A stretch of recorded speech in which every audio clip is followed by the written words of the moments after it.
A pink-haired girl with horns, codenamed Coral, reports intel to Her Majesty about the Demon King's forces and a weakness in their guard schedule. A holographic image of a blonde man praises Coral's work, stating the Demon King's downfall is near, and asks if her disguise is holding up. Framed by an ornate design, Coral confidently confirms to the hologram that there are no problems with her disguise.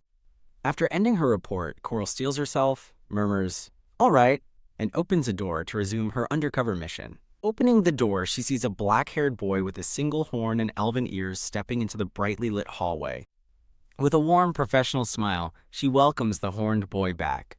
The boy is identified as Lord Aries, and he stares back at her with a serious look in his golden eyes. While helping Lord Aries with his cloak, she asks about his magic lesson, to which he gives a simple, quiet reply. As she wheels in a tea cart, she begins to outline his schedule for the rest of the day.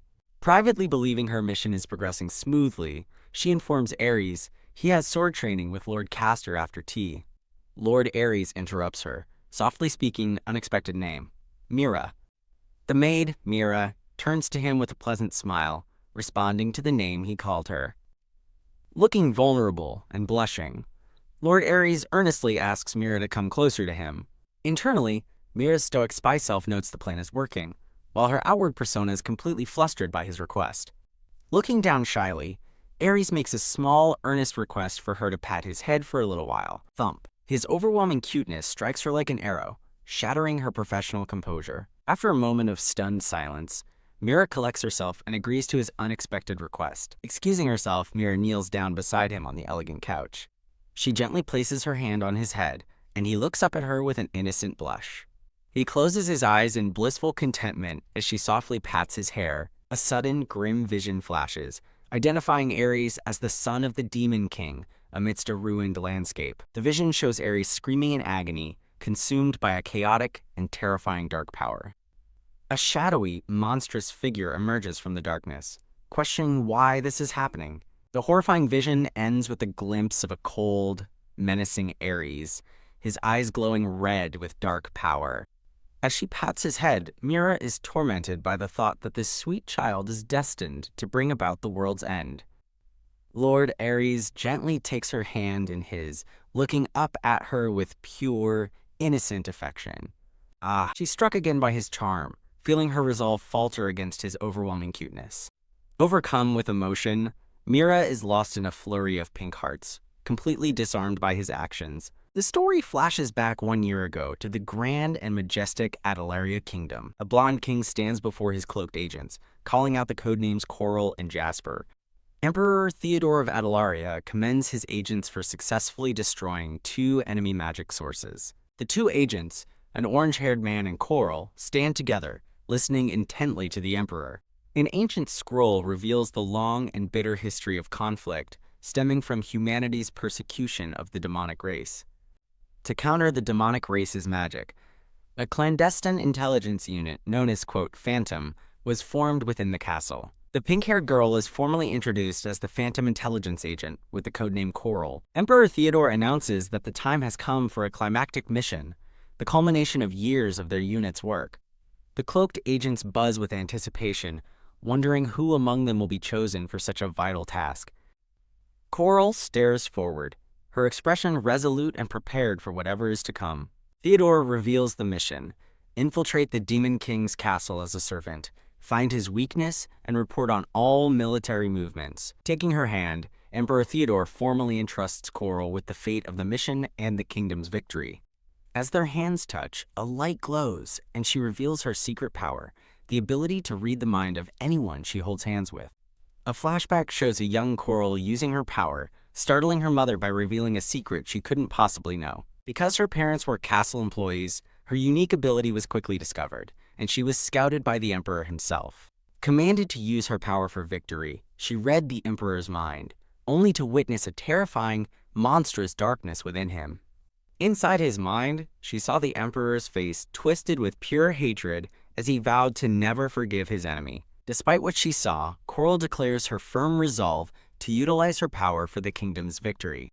Clenching her fists, she privately hopes this final mission will free her from having to use her power as a weapon of war. She and the orange-haired agent stand side by side, their expressions equally grim and determined. The snarling orange-haired agent is introduced as a member of Phantom, codenamed Jasper. The flashback ends, returning to the present as Mira stands with her suitcase, ready to begin her perilous infiltration. As she prepares to leave, the pink-haired girl is stopped by the voice of her fellow agent, Jasper. Jasper speaks to her with a dismissive tone, saying he'll accept whatever she says. An overview displays the key elements of her perfect demon disguise: fake horns, fangs, and contact lenses. She offers him a slight, questioning smile, unsure of his mood. Jasper stares back with a grim, serious expression. In a moment of concern, the pink-haired girl turns and asks Jasper what's wrong. He brushes off her concern, coldly replying, "Nothing." He reaches out and gently removes a stray piece of thread from her hair. She gives him a bright, grateful smile for the small gesture. The pink-haired girl calls out to Jasper as he begins to walk away from her. Jasper turns back with a faint smile, wishing his fellow agent, Coral, good luck on her mission. A dark thought consumes Jasper as he reveals his bitter resentment, believing she was always in his way. The scene shifts to the imposing, walled demon capital of Elnot.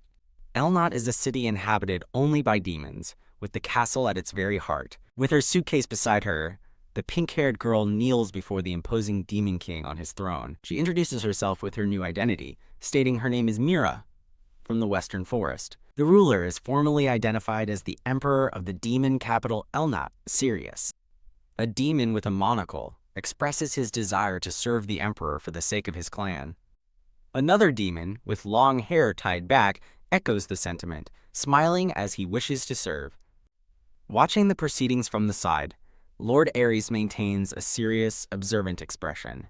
Bowing deeply, Mira steels her resolve to serve under the Demon King. Her mission immediately unravels as she looks down in confusion at her discarded disguise, realizing she's been exposed. Emperor Sirius and his aide look on with sudden alarm. Surrounded by a red aura of discovery, Mira stares up in utter shock, questioning how this happened. Emperor Sirius erupts in fury, condemning the lowly human for posing as one of their kind. On his command, armored guards seize the terrified Mira. A furious, purple-skinned demon orders her taken hostage, paraded before her people, and imprisoned. Emperor Sirius urgently commands his guards to take her away at once. As she's dragged away, Mira's terrified eyes meet the cold, silent gaze of Lord Aries. In a state of pure shock, her mind screams in disbelief. 1 year later, a disheveled Mira looks up from the floor of a dark prison cell. She reflects that, as a captured hostage, she was abandoned for her country's sake, a sacrifice she accepts as a phantom's duty. Imprisoned, she finds solace in believing her kingdom won the war and that her mission was passed to another. Feeling her way through a dark corridor, she believes the battle has finally ended. She envisions the war's end, with the Demon King slain in his throne room, believing the nation is now safe.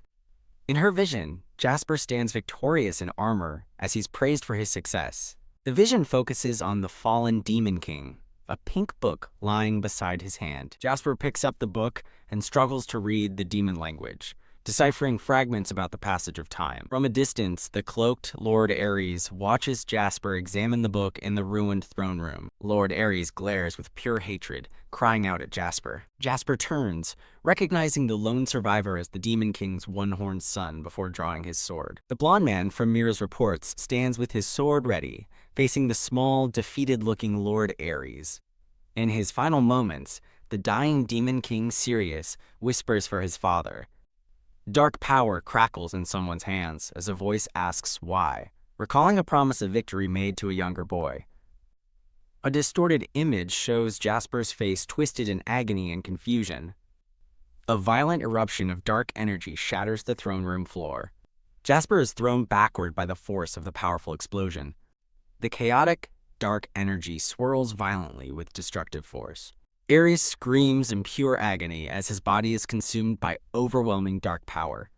A final, rage-filled thought echoes, declaring that his father was right. The vision concludes with an older, corrupted Aries, declaring that hatred is the only true source of power. A powerful tremor suddenly shakes the demon capital to its very foundations.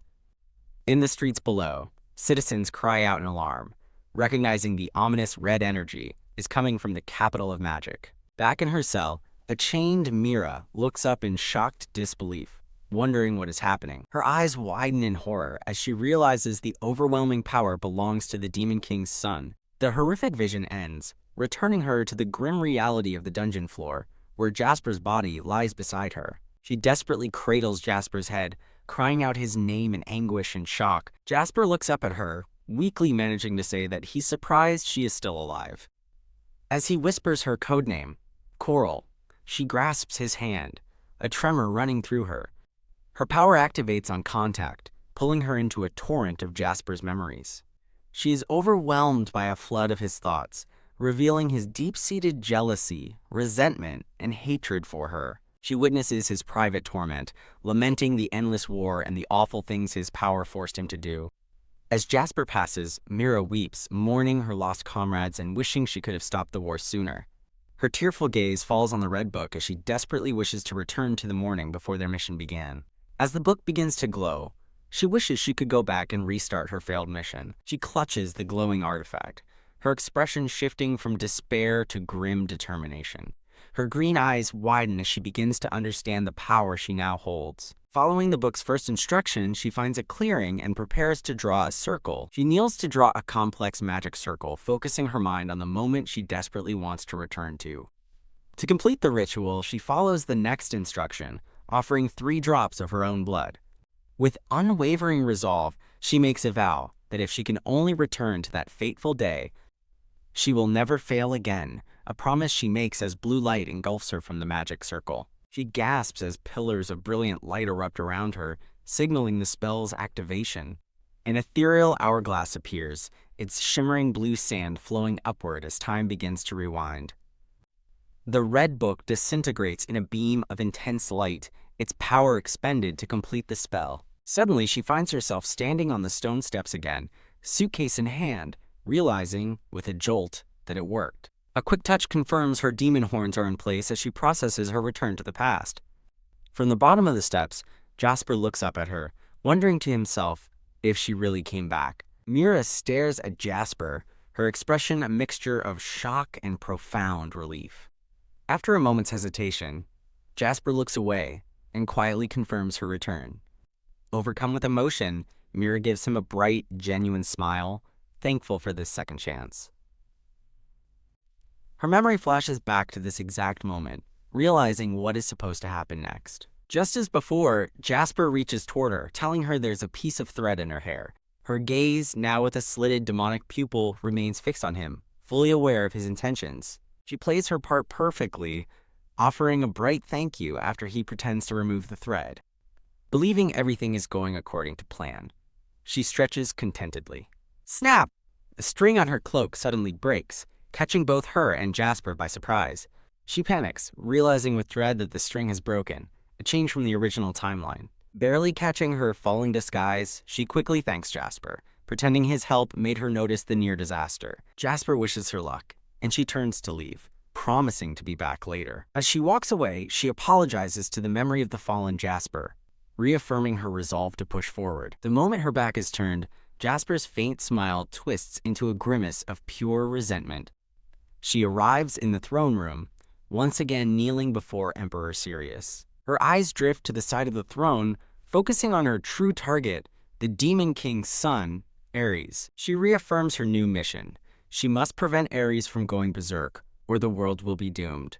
Bowing low, she begins her speech, pledging her service to the Demon Lord for her clan's sake. A voice from the throne accepts her pledge but ominously states that it's only a matter of time. As the white-haired demon reports a nearby attack, Mira internally notes that it was a mission she herself carried out. Emperor Sirius erupts in rage, cursing the lowly humans and vowing to win the war at all costs. He then turns to Mira, asking if she has any job preferences, a question that catches her completely by surprise. Mira reaffirms her need to learn about the Demon Lord and his son, but fears that getting too close will expose her as a phantom. An infographic details Mira's fabricated backstory as a country girl with a hardworking father, and Tares, a frail mother, Nihar, and a young brother, Karan. She boasts great stamina and cooking skills, despite low magic. While declaring her willingness to serve the Demon Lord completely, Mira internally resolves to quietly observe the situation first. The green-haired demon cheerfully suggests assigning Mira as a new servant for the stoic Prince Aries, stating he'd like to accept her. Mira is taken aback as the green-haired demon notes her claim of impressive stamina as a reason for her new post. With a sly smile, the green-haired demon expresses his desire to personally assess Mira's abilities. Emperor Sirius acknowledges that his son has been struggling on his own since his previous servant quit. A tense silence hangs between the thoughtful emperor and his sullen son, Prince Aries. The throne room falls silent as the court awaits the emperor's decision regarding Mira's placement. Sensing the tension, a nervous Mira wonders if she's walked into some kind of family drama. The emperor reluctantly agrees, ordering Mira to assist a demon named Castor. As the emperor departs, Mira acknowledges her new orders, while he tells her to get further instructions from Castor. As the emperor leaves the throne, the scene shifts, leaving Mira to process her new reality. Internally, Mira celebrates her incredible luck at being assigned as the prince's servant, a perfect opportunity for her mission. The green-haired demon, Castor, cheerfully calls out to Mira, offering to show her around the castle. He formally introduces himself as Castor, the steward to His Highness Prince Aries. Castor then presents his master, the stoic and distant Prince Aries. Mira politely introduces herself, asking to be treated kindly as she begins her new role. Castor informs Prince Aries that he will check in later, receiving a simple yes. Prince Aries coldly dismisses Castor's offer, stating there is no need. The prince abruptly turns and walks away, leaving both Mira and Castor slightly taken aback.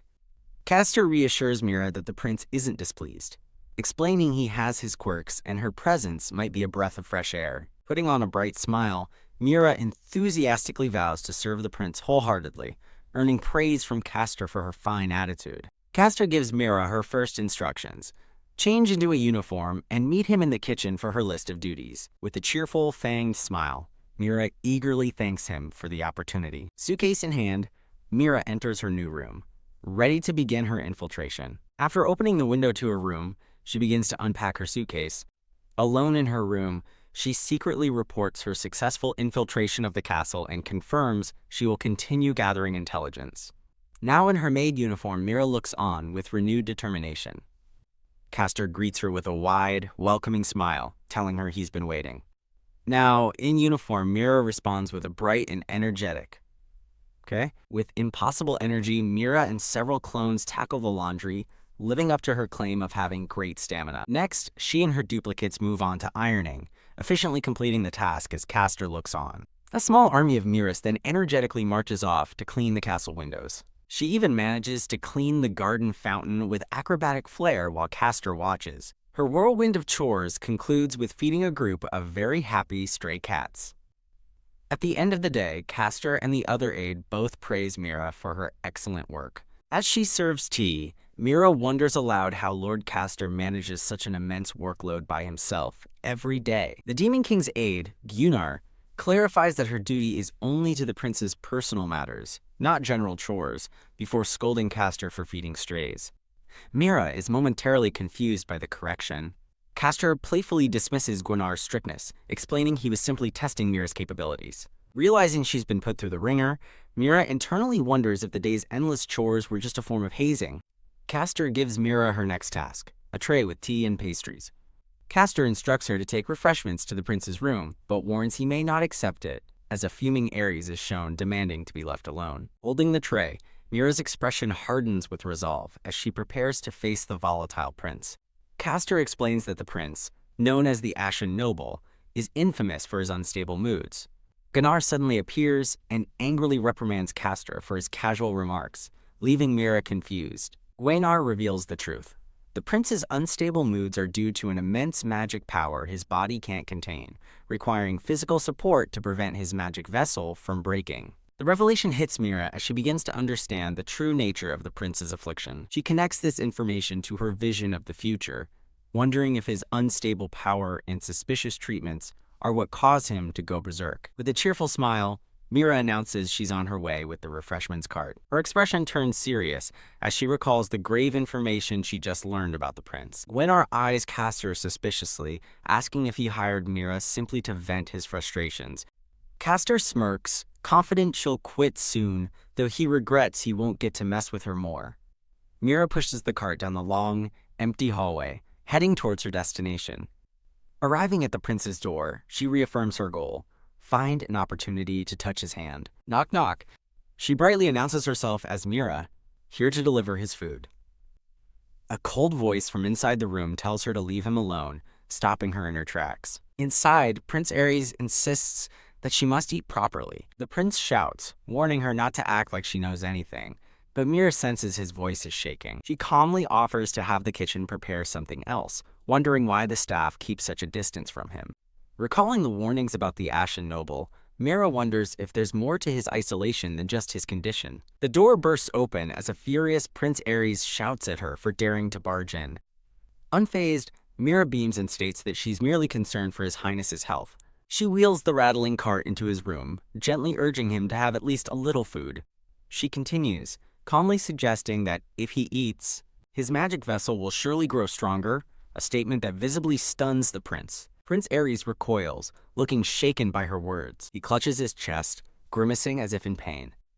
In a sudden move, the prince snatches a pastry from the cart. With a dark aura, he clenches his fist, crushing the pastry into nothing but dust and fragments. Mira watches in stunned silence as the pastry disintegrates before her eyes. He grabs her arm, his hand glowing with menacing energy as he threatens to turn her to ash, too. With blazing red eyes, the prince's power crackles around his hand. Holding out the ashes, he orders her to leave or suffer the same fate.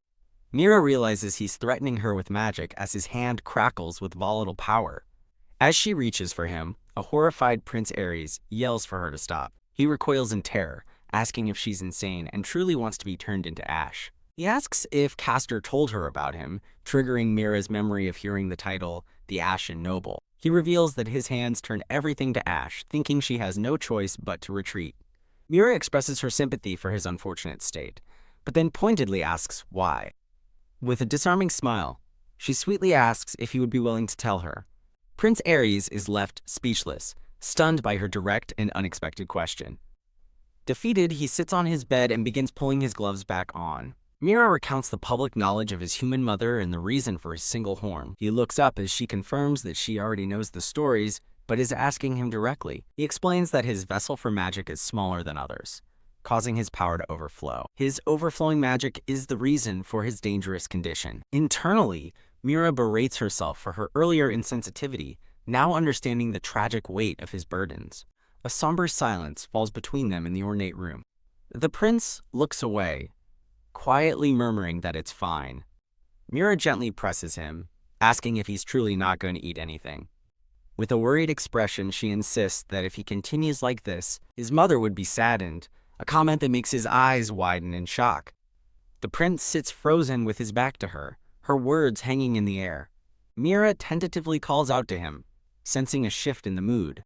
Her eyes widen in shock as she realizes that the prince is crying. Overcome with emotion, Prince Aries begs her not to look and to just leave him alone.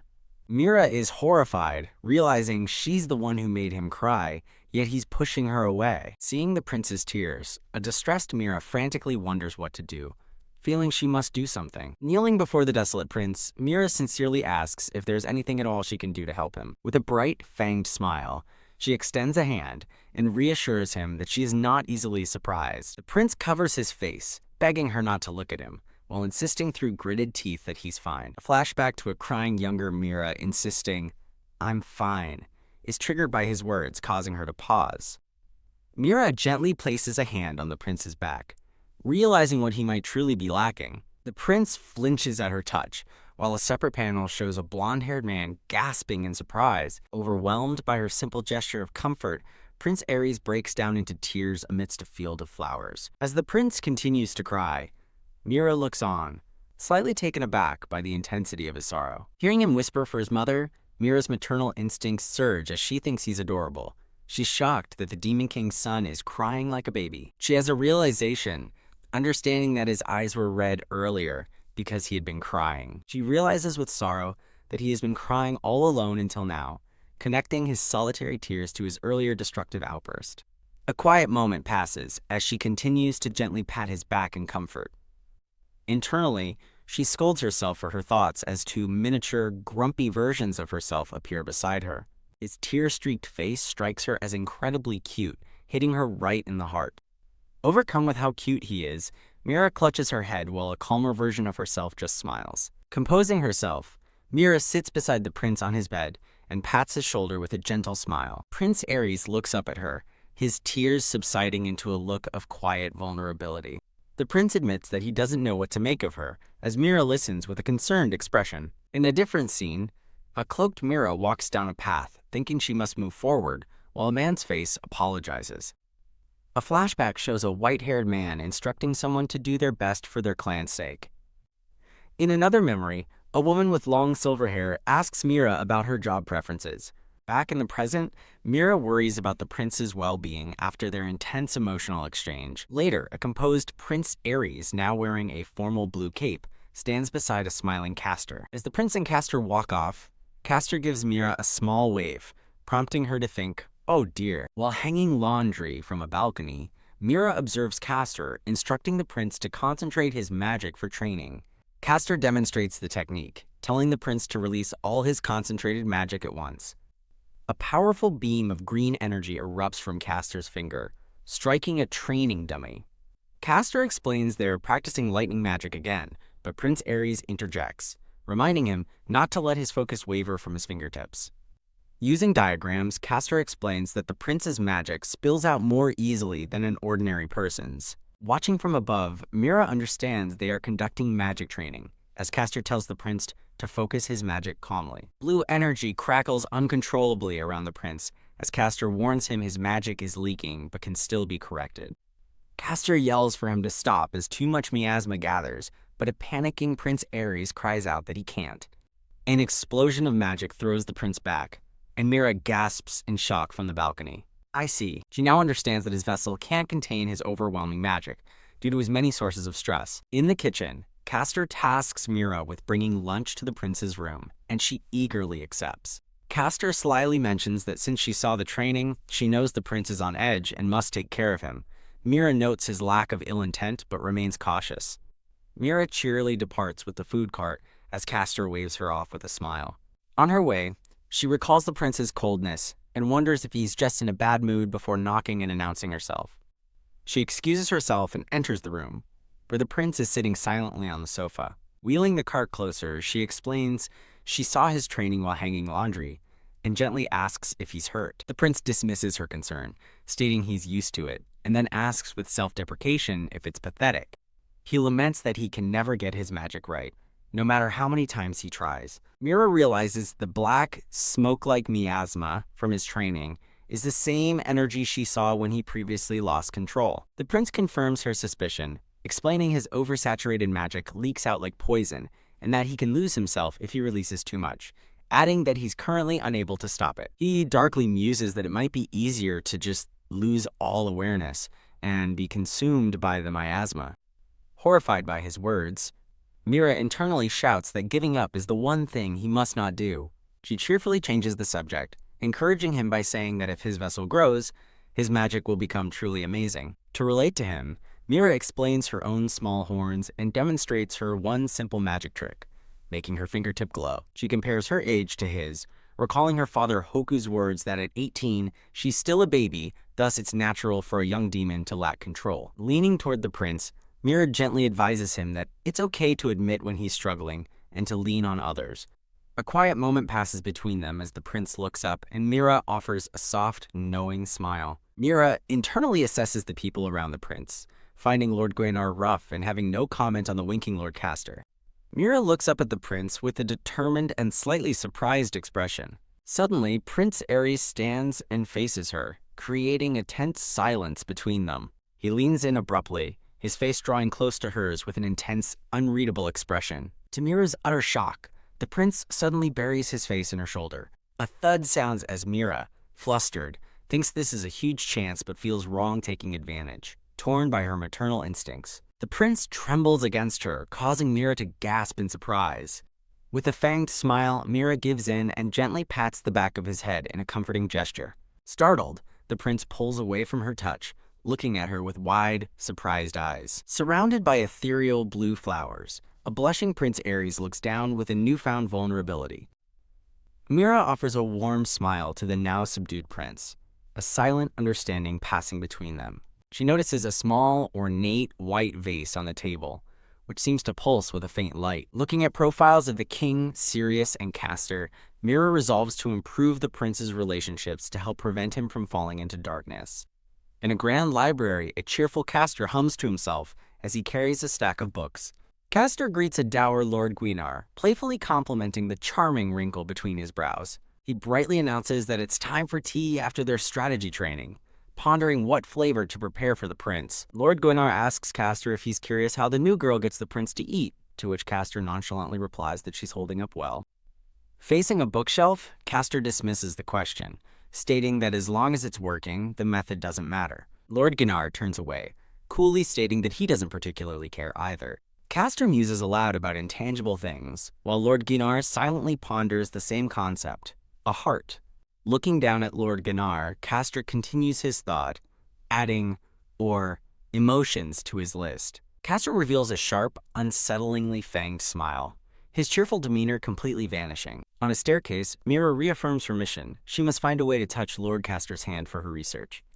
Mira considers her targets, realizing Castor is the easiest to touch since, unlike the others, he doesn't wear gloves. She worries about getting close, envisioning him behind keep-out tape, knowing she needs physical contact to read his surface-level emotions. Clenching her fist with newfound resolve, Mira declares, "All right!"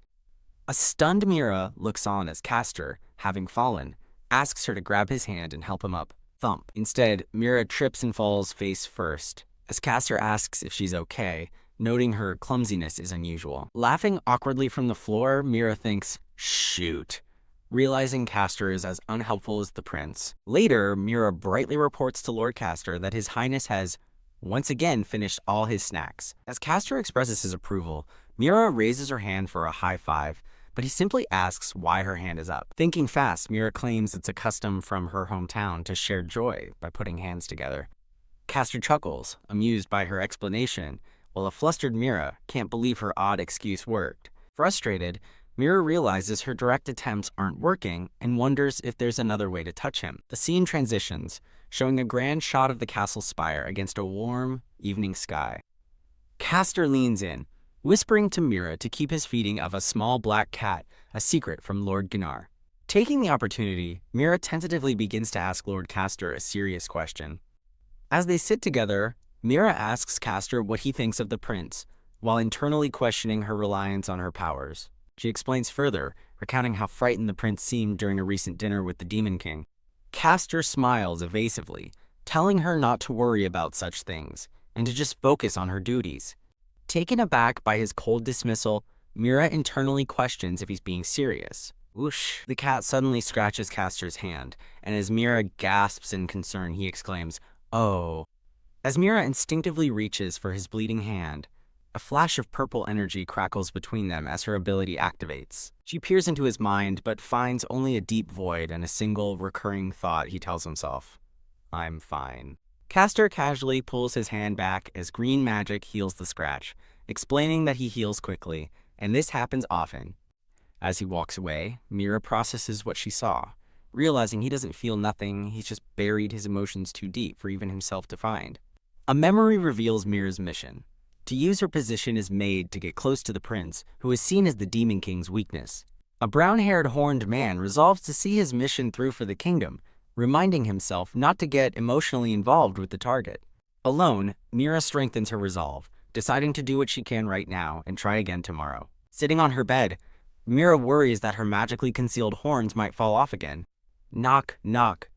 A sudden sound at her door startles Mira from her thoughts. Startled, she whips around and calls out, "Who's there?" Her fearful question echoes in the dark room as she clutches her nightgown. A familiar voice asks if she's awake, and Mira realizes with a shock that it's the prince. Mira panics, debating whether to pretend to be asleep, but realizing he wouldn't come so late without an important reason. Standing at her door, Prince Aries vulnerably asks if they can talk for a bit and if he can come inside. After letting him in, Mira worriedly asks if something is wrong, noticing his downcast expression. The prince looks away, quietly admitting, "I had a nightmare." Mira sits with him, gently encouraging him to talk about it and offering a listening ear. He explains that he keeps having the same nightmare about his mother's death when he was a child. A flashback shows a formal portrait of a young Prince Aries with his parents, the Demon King, and his human queen when he was 8. He recounts that rebels infiltrated the palace, intending to assassinate him, the half-human son of the Demon King. In the traumatic memory, his mother screams, "Protecting," as she shields him with her body from a magical blast. His voice heavy with sorrow, the prince finishes his story, explaining that she died right in front of him. Mira is taken aback, explaining that the story she heard was different. Rebels murdered the Empress to annul the peace treaty. The prince recalls being overwhelmed by fear and sorrow, his magic erupting uncontrollably after he'd begged his mother to run away with him. In a terrifying flashback, the young prince, eyes glowing red, unleashes a torrent of miasma that annihilates the entire rebel army. He confesses he couldn't suppress his demonic miasma, and his consciousness faded, leaving him with no memory of what happened after. Mira realizes his recent magical outburst must be similar, beginning to understand the true nature of his power. He recalls his father's harsh words to control his power, believing his rage and bottled-up sorrow are its source. The prince's despair deepens as he wishes he could have controlled his power, that his father was there, or that he was never born. Drip, drip, tears fall as he sobs, wishing the war had never happened so everyone could have been happy. Mira watches him, her expression full of empathy, and says, "That must have been tough for you." She tells him his mother felt relief protecting him, but he sobs that he's worthless. Mira firmly declares, "That's not true." Mira gently reaches out and places her hand on the crying prince's head. "Pat," she comforts him, telling him he's been carrying this terrible burden all by himself. With a warm, reassuring smile, Mira apologizes for overstepping her bounds as a mere servant. Lean. Overcome, the prince leans into her touch, resting his head on her shoulder. As her motherhood gauge maxes out, Mira can't help but think how soft his hair is while she comforts him. The prince remains still, finally finding a moment of quiet solace in her embrace. Now understanding his past, Mira realizes his story conflicts with official records and resolves to find the truth by reading the Demon King's heart. Looking down at the now sleeping prince, Mira softly wishes him sweet dreams. Elsewhere, a horned minister with glasses presents documents to the Demon King, suggesting they postpone a minor naming request. The Demon King considers a scroll and asks the minister for his thoughts on a proposed bridge project. Pointing to a map, the minister explains that the bridge to the rural Alkernal region would be a critical lifeline for the kingdom. Though wary of humans, the Demon King weighs the options and ultimately postpones the bridge, citing the risk of invasion. Lord Ginar reports that Prince Aries has apparently started eating well again, which the Demon King quietly notes. Walking through the castle, Mira reflects on her mission, realizing that, despite her orders, she's seen enough to know demons have hearts too. The scene shifts to Mira and an orange-haired woman in a forest, having finally located a hidden magic cannon factory. From inside the factory, a guard yells, "You damn rats," as he's attacked in the rain. A flash of movement shows the orange-haired woman being struck down by a swift attack. Kneeling over a fallen guard, Mira tells her companion to wait so she can scan him for intel first. She takes the man's hand, and her power activates with a faint crackle of energy. A flood of memories, the factory's purpose, and a vision of a family causes her to realize she can't just leave them to their fate. Her companion asks what she saw, and Mira grimly reports that there are more magic cannon factories out there. Mira touches her communication bracelet, determined to report her findings and use them to uncover the truth about the queen's death. A view of the Adelaria Kingdom castle appears as a voiceover, expresses a desire to find a path toward peace. In the human kingdom, a girl named Coral reports via magic to a blonde man, revealing that Prince Aries possesses immense but uncontrollable magical power. The report continues, clarifying that Prince Aries' mother was the blonde man's younger sister. Enraged, the blonde man clenches his fist and cuts off the report, angrily declaring he's tired of hearing the Demon King's nonsense. He glares at a portrait of his late sister, Irene, insisting the demons murdered her and that seeking peace was a grave mistake. Recalling a past accord with the Demon King and Irene, he vows to avenge his sister by wiping out the entire demon race. Slumped in his chair, he mutters that their ailing father won't be able to rest in peace otherwise. Back in the demon castle, Mira listens on the other end of the communication, addressing the man as "Your Majesty." A troubled expression crosses Mira's face as she processes the king's hateful words. The human king reaffirms Mira's assignment. Her ultimate mission is to destroy the demon king's castle, and she must not be distracted. As the king signs off, a shocked Mira is left speechless, the glowing communication device in her hand. Staring wide-eyed, she whispers his title in dismay. "Your Majesty." The next morning, Mira returns to her duties, cheerfully announcing that Prince Aries' breakfast is ready. Waking up, a concerned Prince Aries asks if she was okay last night and apologizes for letting her sleep on the hard bed. Mira flashes back to last night, when she insisted on sleeping on the floor, and reassures the prince that it was perfectly fine and just like home. A comedic memory shows her comically trying to push a chibi version of the prince away, insisting a servant cannot sleep beside his highness. The prince groggily dismisses her concerns and flops back down, muttering that he's sleeping for 5 more minutes. The scene cuts to Mira's inner turmoil, her face a mask of conflict as she clutches the glowing communication crystal. Removing her apron, Mira sighs and steels herself for another difficult day. She clenches her fist as her expression hardens with grim resolve. The weight of her mission is clear as she stares at the communication crystal, her face filled with distress. The king's voice reveals the shocking plan. Jasper will assassinate the prince, and Mira must cooperate to stage it as an external attack. Realizing her own report led to this command, a devastated Mira silently accepts her orders and turns away. As she walks down the hall, the king's voice explains that Jasper will be sent in disguise to scout an entry route into the castle. Overwhelmed by the horrifying order, Mira collapses to her knees in the hallway, panicked and wondering what to do. Vowing this can't happen, she recalls Prince Aries' past sorrow and doesn't want him to ever feel that pain again. She clenches her fist, considering a desperate alternative, killing the human king herself to prevent the assassination. However, she realizes that even killing the king is a temporary fix that won't end the world's endless cycle of war. Torn by her conflicting loyalties and memories of past deceptions, she fiercely vows this will be the last time she betrays her feelings for a mission. Seeing Jasper as an obstacle, she resolves to act normal for now, while secretly planning countermeasures to thwart the assassination plan. That night, under the cover of darkness, Mira initiates a communication, identifying herself as Coral. Her magical projection smiles cheerfully at Jasper, who listens from another location with a silent, stoic expression. On a rooftop, Jasper asks about her situation. She confirms she's managing, and he asks if she received the king's message and can leave the castle. Coral confirms she has an errand next week and can meet at the market. Jasper agrees to a disguise and cautions her to use their hometown dialect. After ending the call with a curt, "Later then," Jasper's hand trembles as the communication device fades, betraying his hidden turmoil.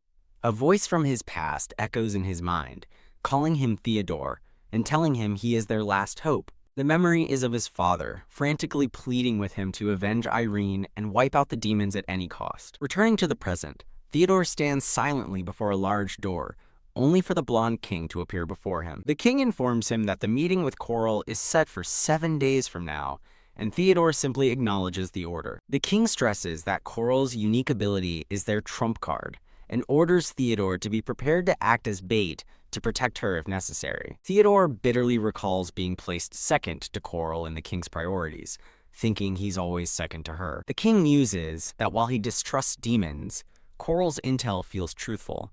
Theodore suggests it's because she's pure, and the king agrees this is why he paired them. The king sternly orders Theodore to support Coral properly, asking if he understands the gravity of his duty. Clenching his fist tightly at his side, Theodore quietly agrees with a simple yeah. He turns and walks down the grand, empty hallway alone. His thoughts darken as he recalls seeing Coral with Prince Aries, internally calling her a soft-hearted fool for getting captured. Remembering her innocent face, a chilling thought crosses his mind. If only she were gone. His face twists into a snarl, revealing the depths of his jealousy and rage. His dark thoughts culminate in a silent, hateful vow. "I'll drag you down for sure." "Just wait, Coral." The scene shifts to a neatly cleared dining table after a meal, signaling a moment of quiet before the next event. Mira happily reports to Prince Aries that he's been eating all his food lately. The prince looks up with a serious expression as it's noted he seems much healthier now. Filled with affection, Mira looks at the prince and internally vows to protect him. Realizing she was staring, Mira quickly dismisses the prince's confused question, claiming it's nothing. As Lord Gwenar observes the prince's extensive study notes, Mira is amazed by his dedication. The prince explains that while he understands the theory, his body struggles to keep up, hoping to improve before meeting his fiancée, Mira, next week. The maid Mira is surprised to learn the prince has a fiancée, but smiles, saying she looks forward to it. Seeing a dejected Prince Aries, Mira worriedly wonders what new issue has surfaced. Mira flashes a confident, fanged smile, reassuring the prince that everything will be fine. Prince Aries looks up, a faint blush on his cheeks, and quietly agrees with her. Mira is completely struck by his charming response, her heart figuratively pierced by an arrow. Taking her leave with a food trolley, Mira cheerfully excuses herself from the room. Later, Lord Gwaynar informs Prince Aries that they will resume their lesson on thunder magic.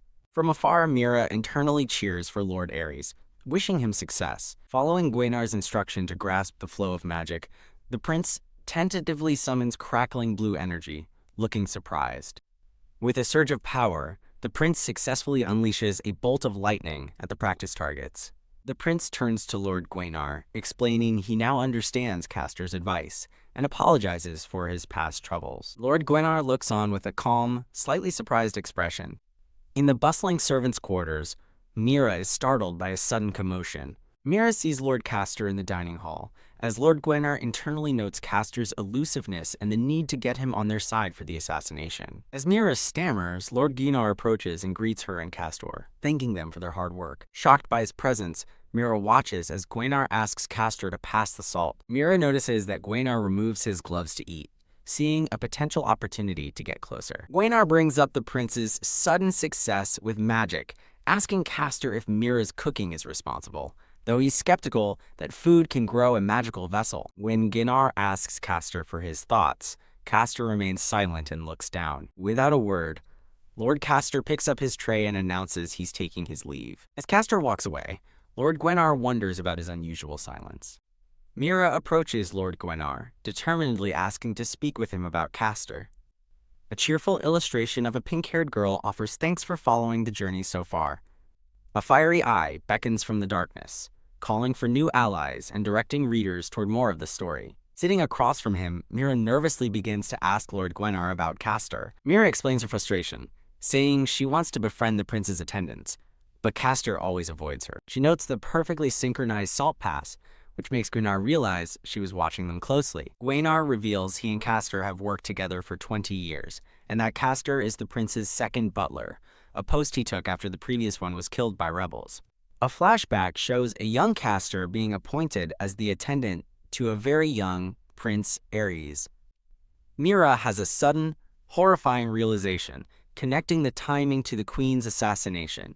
Gwaynar confirms it, explaining the incident plunged the kingdom into rage and reignited the war with humans. He praises Castor's flawless performance and exceptional talent, which made him the logical choice to tutor the heir. Mira asks Gwaynar if he knows why Castor seems so detached from the prince, and Gwaynar admits he has also wondered about it. Gwaynar explains that he doesn't know what's inside Castor, who treats everyone with the same polite distance. He elaborates that Castor's speech always sounds fake, and that he skillfully dodges any attempts to understand him better. Mira looks down, disheartened by the confirmation of Castor's elusive nature. Lord Gwaynar suddenly recalls an incident from a few years ago, startling Mira. He recounts seeing Castor late one night, desperately and repeatedly unleashing his magic at the training grounds, as if to blow off immense frustration. Gwaynar speculates that Castor has buried his true feelings deep inside, and warns Mira not to mention their conversation to him. Changing the subject, Gwaynar teases Mira about how she got the prince to eat, warning her that beginner's luck won't last. Concluding that Gwaynar isn't a bad person, Mira debates whether to trust him with the truth. Grasp. Making a split-second decision, Mira grabs Gwaynar's hand, activating her power with a surge of purple energy. Startled, Gwaynar stares at their joined hands, questioning why she's suddenly grabbing him. As memories flood her mind, Mira apologizes internally to Gwaynar, steeling herself to look deeper into his thoughts. In a memory, Lord Gwaynar and Lord Castor resolve to raise Prince Aries properly, so the Demon King can finally rest easy. A memory of a younger, determined Gwaynar vowing to support the prince flashes through Mira's vision, fueled by her power.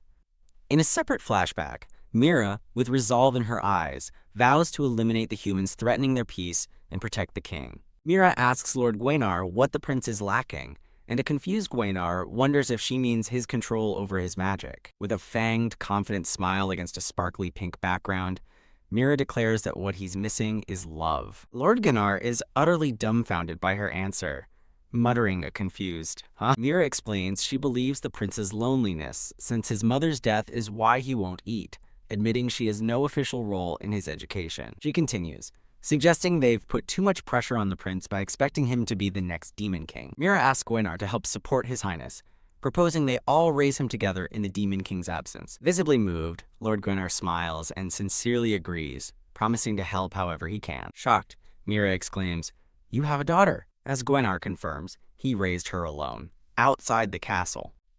A warm memory of Gwenar and his daughter surfaces as he thinks to himself how much he wants to see his family again. 5 days later, Mira stands in a snowy town square on an errand, planning to return to the castle once she's done. Looking up into the crowd, Mira spots a familiar orange-haired man with horns waving at her and recognizes him as Jasper. Jasper cheerfully greets Mira, triggering a memory of them together as children. As they walk together, Mira tells Jasper she bought rare tea leaves that only grow in the Alkernal region. Approaching the castle, Mira teases Jasper about his regional accent, while he admires the real city vibes. Jasper suggests a plan to knock out a guard to get inside, but Mira notes they would need countermeasures against detection magic. Bam! Suddenly, chaos erupts at the main gate as 2 massive white wolves brawl, and a guard shouts for them to stop. Jasper and a cloaked Mira stare in shock at the sudden commotion. A man is thrown backwards as a red-robed figure falls through the air amidst the chaos. Jasper panics, his mission falling apart as a timer and complex formulas flash through his mind, cursing his terrible luck. Jasper instinctively catches the falling red-robed girl in his arms as a startled Mira looks on. Inside the gate, Lord Castor and other guards desperately try to calm the snarling wolves. A green-haired man named Regal rushes to the girl, Lady Shala, as Mira realizes in shock that this is the prince's fiancé. As Regal asks who the stranger is, Mira panics internally, realizing that Jasper's face is now exposed. Surrounded by a shower of pink blossoms, a flustered Jasper holds the red-haired Lady Shala in his arms. When Shala asks for his name, Mira quickly invents a cover story, as he introduces himself as Leo, prompting Shala to decisively hire him. Shala commands her attendant, Regal, to escort the new Lord Leo to her residence, leaving the man stunned. Riel swiftly takes the bewildered Jasper, now Lord Leo, and hustles him towards a carriage, leaving Mira and Shala behind. Mira watches in horror as Jasper is taken away, shouting for Leo and panicking that his exposure as a human will implicate her. Rigel chuckles and tells Mira that her friend made quite the impression, while she stands speechless. Lady Shala of House Procyon formally announces her arrival at the palace to meet with Prince Aries and the Demon King. The Demon King welcomes Shala, asking her to take good care of his son, and she blushes, enthusiastically agreeing. Overwhelmed, Mira mentally charts the complicated new relationships between the prince, his fiancé, the Demon King, and the staff. In the drawing room, Mira formally introduces herself to Lady Shala as Prince Aries' newly appointed attendant. Lounging comfortably, Shala recognizes Mira and thanks her for helping during the incident at the gate. Mira smiles politely and comments on how tiny Lady Shala's horns are. The prince thinks gloomily that Shala is too energetic, just as she confronts Castor about a rumor of her marrying him instead. Castor smoothly clarifies that while nothing is decided, marrying the young master would still make her queen one day. Shala aggressively questions Prince Aries about his progress with magic and swordsmanship, leaving him speechless. Rigel proudly reports that the prince recently hit a target with his magic for the first time, suggesting something has finally clicked. HMPH Lady Shala scoffs, boasting that she could perform such feats when she was only 5 years old. After their attendant announces chaperone duty, Mira psyches herself up for the bonding time between the prince and his fiancée. As Mira worries for the prince, Shala tells him to watch closely and demonstrates her powerful magic. With a casual hum, Shala effortlessly unleashes a torrent of crackling red lightning at the practice targets. HMMPH. With another confident hum, Shala easily disarms Prince Aries during their sword practice. Oh ho ho! Shala laughs victoriously while riding a massive wolf, chasing the terrified, crying prince as Mira follows in a panic. As the sun sets, Lady Shala stands alone, a calm and serene expression on her face. Standing proudly before the prince, Lady Shala declares the day was great and promises to return soon. As Shala waves a cheerful goodbye, Prince Aries watches her leave in silence. By the fountain, Mira turns to the quiet prince and asks if he's all right. The prince admits to Mira that he and Shala are incompatible, while Mira thinks she's just mischievous and strong-willed. He laments that he can't complain since their engagement was a political decision, causing him to wonder about his own parents' relationship. He confesses internally that he has never liked Shala and doubts she has ever liked him either. Mira reflects on her swirling feelings, torn between her mission and her growing desire for the prince to be happy, protect him, and see him smile. A blush rises on Mira's face as she realizes she just wants the prince to smile. Standing beside Jasper, Mira reminds herself that she can't get attached to the mission's target. Jasper clutches a glowing crystal and reassures Mira that he's fine. Jasper internally reflects that infiltrating Shola's service was for the best, making his operation easier. A woman with light hair instructs him to continue sending intel from the demon capital. A red-haired woman with horns wonders how things are going between Shala and Prince Aries. Shala glumly replies that things are the same as always, as her mother tells her to start thinking about her own marriage instead of just taking in maids. Her mother reminds her that marrying into the capital means becoming Aries' lifelong partner, which visibly troubles Shala. Shala's father advises patience, noting it's rare that Shala planned this visit herself. The father laughs, overjoyed that his daughter marrying the next demon king will secure their family's future. Shala's mother muses that while the demon king is handsome, the prince's face is perfection. Her father dreams of their cute future grandchild while Shala remains silent. A flashback shows Jasper, as Leo, smirking confidently while standing with Shala. As Mira walks with the prince and Rigel, she realizes how complicated things have become and worries about the demon capital's volatile energy. Carrying a tray of sweets, Rigel wonders what's gotten into Lady Shala, as she usually only visits once a month. Rigel speculates that the prince might have impressed Shala, but Aries internally scoffs that it's unlikely. Bam Shala bursts through the doors, enthusiastically announcing her arrival. Grabbing a startled Mira, Shala declares she wants to have a private girl talk, shocking the prince and Rigel. Shoo! Shala comically sends the prince and Rigel flying out of the room. Bam! The doors slam shut, leaving the two boys outside as Rigel sighs in resignation. Rigel tells the young master to consider himself free for the rest of the day. Prince Aries looks up, hopefully, and asks Rigel to practice magic with him.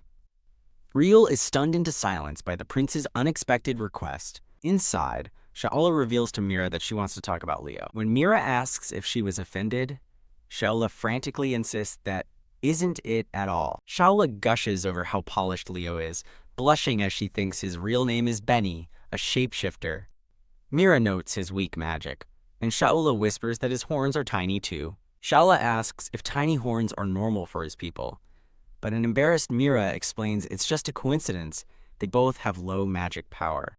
Shala excitedly explains that Leo makes up for his weak magic with incredible physical skill, having beaten all her attendants in sparring. With fiery determination, Shala clenches her fists and declares, "It's a revolution!" Mira's heart aches as she realizes how smitten Shala is, but she plays along, agreeing he's admirable, before pivoting to ask if Shala also admires the Demon King. While privately deciding to keep gathering intel, Mira listens as Shala enthusiastically confirms her admiration for the amazing Demon King. Imagining herself with the Demon King, Shala soberly notes he still loves the late Lady Eileen and isn't looking for a new queen as Mira listens. Shala confesses that only her parents want the marriage. Her true wish is to be with someone strong and cool who loves only her. Recalling how Lord Sirius chose her for Aries, Shala admits she wants to live up to it but feels the marriage is wrong given the prince's nature. As Mira feels helpless, Shala asks about her type, only to be shocked that Mira is just 1 year older and has never thought about it, calling her cute. Shala smiles, admitting that even if love is painful, talking about it is fun and keeps her up at night. Shala asks if Aries has potential, prompting Mira to playfully warn her not to fall for him, while deciding to encourage Shala's pursuit of love. Grabbing Mira's hands with a surge of energy, Shala exclaims she'll follow her advice, declaring she now likes Mira after their first real talk about love.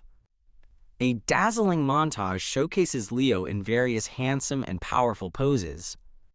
With spiraling eyes, a horrified Mira questions if this overwhelming infatuation is really love. As Shala leaves, she playfully suggests Prince Aries would be better matched with Mira, making a pun that leaves Mira utterly confused. Shala skips away happily, leaving the castle grounds. Startled, Shala looks up to see Leo in a tree, who welcomes her back and explains he was retrieving laundry that blew away. Heave. With a mighty pull, Jasper retrieves a piece of fabric from the high branches. After he lands, Shala realizes he's holding her handkerchief and offers to have the maids handle it. Shala insists he give her the handkerchief now, overriding his polite hesitation. A flustered Shala insists it's fine, but Jasper relents with a soft smile, replying, "As you wish." Jasper holds the wrinkled fabric, gently warning Shala that carrying it in public could harm her image. He thoughtfully tidies her messy hair, asking if her disheveled state is from jumping around at the Capitol, prompting a blushing Shala to think he's cute. The scene shifts to a grand library, where a single red book floats within a glowing, intricate magical seal. The silver-haired Demon King approaches the display, reaching a hand toward the magically suspended book. The Demon King identifies the book as the Chronicle of Time travel, just as his attendant, Gwaynar, arrives to announce the Procyon family. The king agrees to meet them soon, after asking if the barrier has been reinforced. The Demon King confirms the barrier is being maintained, but admits to Gwaynar his deep conflict over whether he should destroy the powerful book. Montage reveals the Chronicle of Time travel is a sacred treasure that once led a king to ruin by rewriting history, forcing his successor to seal it away. The narration concludes that interfering with time has since been forbidden, and the book was locked away in the castle forevermore. Gwaynar reassures the Demon King that his concern for the book comes from his admirable sense of duty and his care for the nation's future. He adds that the king's worry is also for his own sake. The Demon King recalls a memory of a beautiful, smiling woman in a blue dress, surrounded by flowers. Softening, the Demon King offers a faint smile and thanks his attendant, Gwaynar. Walking through a sunlit colonnade, Gwaynar spots Prince Aries studying alone on a garden bench. Gwaynar approaches quietly from behind, musing on the prince's diligence as Aries stares ahead with a serious expression. Gwaynar startles the prince by placing a hand on his shoulder, causing Aries to yelp his name in surprise.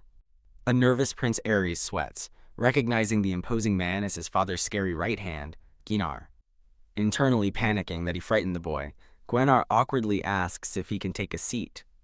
The two sit in a tense silence on the bench as the prince frantically wonders what he's supposed to talk about. Gwaynar breaks the silence with a slight smile, complimenting the prince on his improved magic control. The prince, surprised, asks if his father said anything about him.